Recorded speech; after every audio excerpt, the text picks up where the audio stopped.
Olá, inicio agradecendo a professora Elísia Stein, coordenadora pedagógica da Educação Infantil da Rede Municipal de Ensino de Massaranduba, pelo convite. Agradeço também ao professor Cristiano Tironi, secretário municipal de Educação, pela oportunidade de seguir trabalhando com essa rede, e aos docentes e gestores que participam dessa formação. É a minha alegria por retornar nesse dia a essa atividade específica e contribuir para a discussão de um conceito essencial para a educação atual e futura, e também, de certa forma, valorizar o trabalho que já vem sendo feito na rede municipal de ensino de Massaranduba, no sentido de transformar a perspectiva educacional, fortalecendo nesse processo uma visão transdisciplinar e ecoformadora. Bom, então, nessa apresentação, estarei me apoiando em três momentos. No primeiro, elucidarei uma situação para abrir possibilidades para discussão do conceito de ecoformação. E essa discussão virá, então, no segundo momento, com base em autores que têm se dedicado ao estudo tanto conceitual, mas também na transição desse conceito para a prática pedagógica. Em um terceiro momento, estarei apresentando algumas situações vivenciadas na educação infantil de Massaranduba que contextualizam a implicação do conceito na prática pedagógica e evidenciando um processo que colabora para transformar a educação e, ao mesmo tempo, transformar o entorno.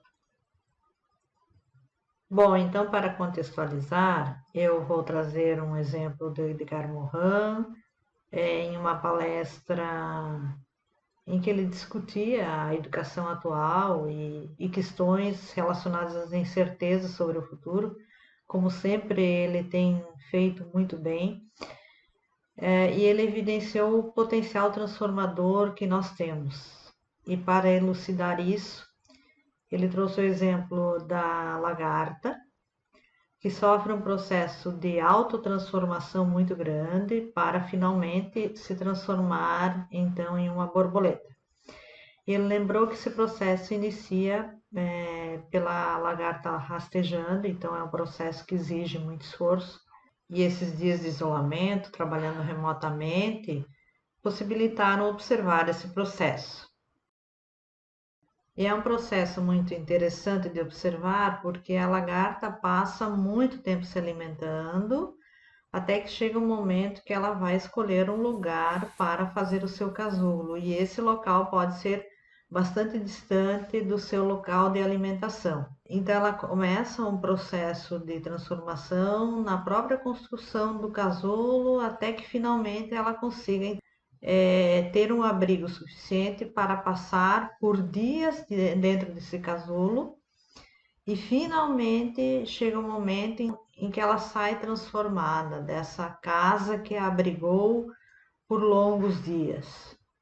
E é depois desse processo de autotransformação que ela se prepara para sair para a vida, aguardando colaborar futuramente em outro processo de transformação. E é diante desse potencial de transformação da lagarta que eu gostaria de abordar o conceito de ecoformação. Bom, nós estamos vivendo um momento fundamental para repensar a educação. E entre as possíveis vias, a primeira dela é permanecer da forma que a educação esteve por muito tempo, arraigada a processos lineares, fragmentados, descontextualizados, ou investir em possibilidades que articulem as diferentes áreas do conhecimento e essas em relação à realidade. Ou seja, momentos de religar práticas que conectam e que trazem para as discussões o bem-estar individual, social e do meio ambiente. Gostaria de lembrar que a segunda opção também tem relação com a possibilidade de superar uma visão fragmentada, disjuntiva e que para Ricardo Antunes de Sá é separadora do ser humano em relação à natureza e em relação à sociedade. E, portanto, a opção converge com o que Isabel Petralha chama de educação complexa, ou seja, uma educação que propicia a ação e a reflexão, tão necessárias para resgatar a nossa essência e a nossa humanidade, no sentido de acenar para novas perspectivas de resistência, de emancipação e também de felicidade, como afirma Petralha. Bom, quanto ao conceito de ecoformação especificamente, Silva lembra que ele vai além das relações humanas, porque é o conceito que, segundo ela, envolve a relação entre as pessoas com o meio ambiente, ou seja, com a paisagem, com as coisas que existem, enfim, tudo que está no nosso entorno e que eu chamo a atenção no sentido de que esse entorno pode ser em seu estado natural, mas também um entorno transformado, como ocorre com o edifício de uma escola e de toda a mobília disponibilizada nele e os próprios cenários ecoformadores que vão se construindo nesse contexto. O conceito de ecoformação começou a ser veiculado a partir da década de 1990 por um grupo de pesquisa coordenado na época pelo Gaston Pinault. Portanto, esse conceito está muito ligado em sua origem às ideias difundidas justamente por esse autor. Maillard lembra que uma das preocupações centrais desse conceito é justamente com essa visão imediatista, né, preocupada com o máximo de obtenção de lucros em um curto prazo, ou seja, uma visão muito exploratória em relação à natureza. Maillard também lembra que esse comportamento está muito ligado a uma necessidade humana de atender sempre o que está mais próximo e o que é mais imediato, esquecendo realmente as consequências dessas ações. Essas consequências de ações que foram se fortalecendo no decorrer de um processo de globalização são perceptíveis na realidade atual. E é por isso que Silva lembra que a ecoformação tem o compromisso em estabelecer as bases teóricas das unidades ecológicas que possibilitem religar o homem à natureza. E essa religação, então, se constitui como um processo essencial da condição humana. E é por isso que Silva lembra que a ecoformação reforça essa relação de dupla via entre pessoa e ambiente. E também que o objeto da educação relativo ao ambiente não é o próprio ambiente em si, mas a relação que a pessoa estabelece com esse ambiente. E diante disso é que Silva lembra que é esse contato formador com a natureza, com o ambiente, com os objetos, com as coisas em si, é que pode ser justamente a possibilidade de formar e de fortalecer outras relações, em especial as relações humanas. E por isso o conceito de ecoformação vai além da relação com o entorno, para envolver também as relações humanas, ou seja, as relações que se estabelecem com o outro e conosco mesmo. E é por isso que, enquanto Nicolesco afirma que a transdisciplinaridade é uma postura diante da vida, porque ela envolve o que está entre, através e além das disciplinas, eu considero que a ecoformação é uma forma de vida, é uma forma de se viver em relação a si mesmo, em relação aos outros e em relação à natureza, seja ela em seu estado puro, natural ou transformado. Na prática pedagógica, A ecoformação é perceptível quando se supera, por exemplo, na educação infantil, a ideia de um CI cercado pela brita por CIs constituídos por múltiplos cenários ecoformadores, construídos especialmente de forma colaborativa.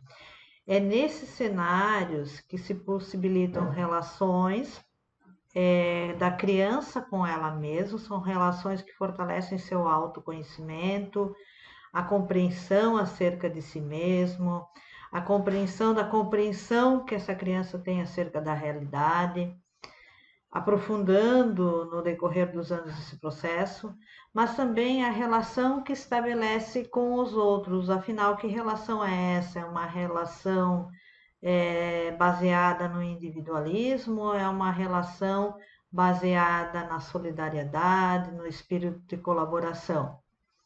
E é nesse transitar que são proporcionadas possibilidades para a criança avançar naquilo que o currículo hoje chama de campos de experiência. E é também nesse processo que se estimulam relações muito próximas à natureza. A natureza em seu estado natural, com suas árvores, suas frutas, suas verduras, seus insetos, a sua água, o seu solo, mas também a natureza que é transformada no sentido de reaproveitamento, de um olhar mais atento ao que se pode de fato fazer para superar aquela percepção que o Maillard chama de centrada no imediatismo e no mais próximo geograficamente. Então, essa perspectiva de ecoformação que transita de um conceito que abre para todas essas possibilidades e dinamiza no contexto escolar possibilidades que são visivelmente transformadoras. Então, é diante dessa perspectiva teórica que Massaranduba vem dando exemplos no sentido de transformar a sua educação com o amparo de conceitos como ecoformação e transdisciplinaridade. E quando um processo deixa de ser somente transdisciplinar para ser também ecoformador, ele se aproxima muito do movimento que eu percebi da lagarta borboleta. Ao acompanhar esse processo, foi possível gradativamente perceber o momento da alimentação, o momento de deslocamento para a construção do casulo, mas não foi possível capturar um momento efetivo de construção do casulo, ou seja, um momento de início ao momento que ele está fechado. Isso é um acontecimento que é muito rápido e é difícil capturar uma imagem desse momento.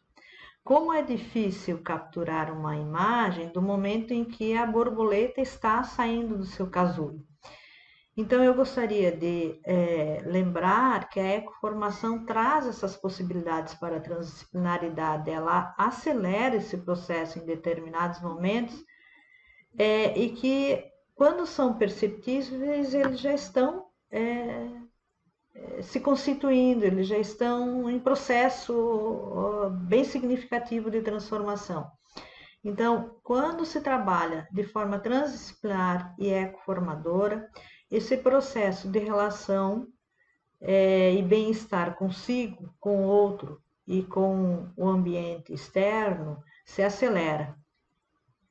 Então, eu percebo que existe uma diferença entre trabalhar em uma perspectiva que é transdisciplinar do que trabalhar em uma perspectiva que é transdisciplinar, mas é também ecoformadora.